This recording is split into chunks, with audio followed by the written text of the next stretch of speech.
That same afternoon I arrived home late, mere minutes before my weekly aerogami program was due to transmit live across the airwaves to dozens of eager and loyal listeners. Unprepared for the hour-long show, after some waffling I very quickly ran out of material, and with 40 minutes left of airtime to fill, I did the only thing I could. I threw caution to the wind, despite the possibility of alienating my listeners, and began talking about that which had held all of my attention for the past week. Clarence. It was at that very second that I named him Clarence. I don't know where the name came from, but I knew I couldn't properly convey my love for him to the nation if he remained nameless. So he was Clarence, and it suited him. Traditional, yet today seen as unusual. Refined and still hinting at an unassuming depth of character. The first time the name passed my lips, he was sat just to the side of my Tandy 200-in-1 electronics kit that I used as part of my transmitter setup, and as the name was born into this world, he delicately skipped between the sensitive pieces of equipment to get close enough to lick my hand. He very obviously liked it too. With 10 minutes of the program left, the listener backlash began. Half a dozen emails came in at more or less the same time, all angry at the large amount of time spent on tales of Clarence, the sternest of which I shall read to you now. Dear Roy, for many months I have enjoyed your program, your insight into folding techniques, your breadth of knowledge concerning the effects of different paper constitutions, and your arguments for specific plane designs in different situations have all enthralled and enlightened me. But I cannot and will not put up with any more cat-based anecdotes. If the rest of this show continues in the same manner, I shall be forced to retune my radio to Papa Pete's Paper Plane Hour. Even though I find him to be lacking in detail and depth when compared to yourself, at least I know that I will be listening to a man who is able to keep his thoughts on the matter in hand and not on some frivolous pet. Yours, disappointed house husband in Leeds. Now, for those of you who don't know who Papa Pete is, I shall explain to you in as objective a manner as I can.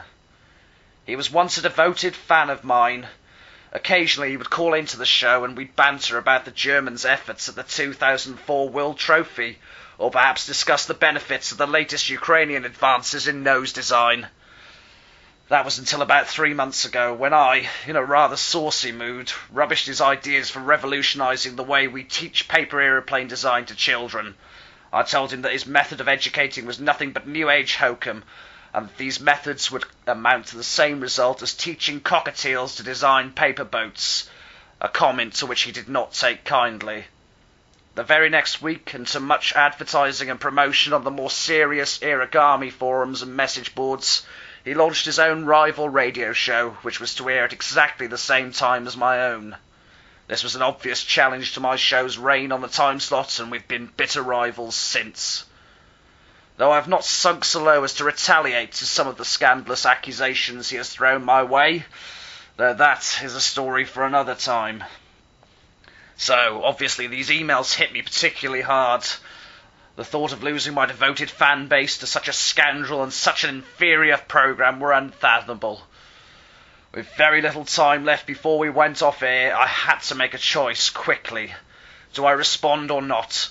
Do I admit my lack of preparation and own up, damaging my credibility?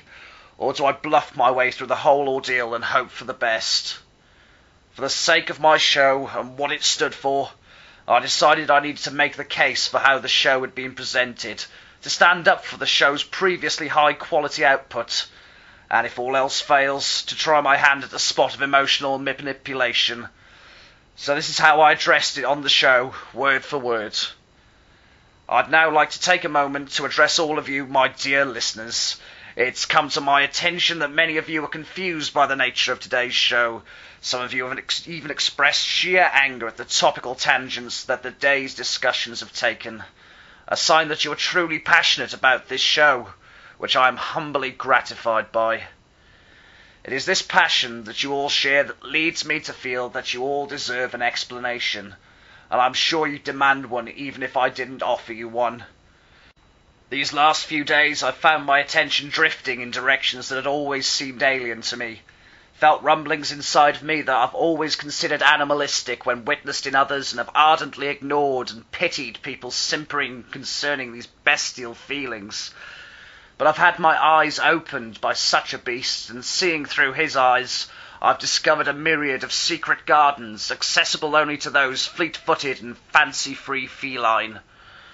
And it's due to the explorations of these gardens and the subsequent basking in the golden rays of pleasure with my four-legged companion that have caused my lack of preparation and led me to ad-libbing at length about the latest member of the Granger family.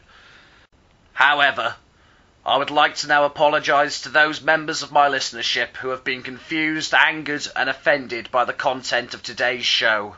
I would like to make a promise to you all that this show shall continue to provide quality entertainment and information regarding all aspects of aerogami. Thank you for listening. I'll see you next week. After this heartfelt sign-off, I nervously refreshed the aerogami message boards and found that within 5 minutes nearly all of the topics on the front pages concerned my latest broadcast. The verdict wasn't good. It seemed that the majority of my listeners were not taken with my tribute. In fact, some awful things were said. In hindsight, I cannot say that I'm surprised by the lack of empathy shown by my fellow enthusiasts. We are by nature a solitary and stoic breed, and as a figurehead and, dare I say it, idol to my followers, they feel I have betrayed them. I immediately attempted to weather the storm by announcing the format of my next Roy's Plain Design series of aerogami books. The concept attempts to bring more kids into the world of paper planes and takes its lead from Doctor Who and its latest reinvention of the Daleks. Like the new colourful Daleks, each page will be a different neon colour, so when the little tykes have folded each plane, they'll have an array of different styles of plane in all manner of garish colours. It proved to be another rash decision.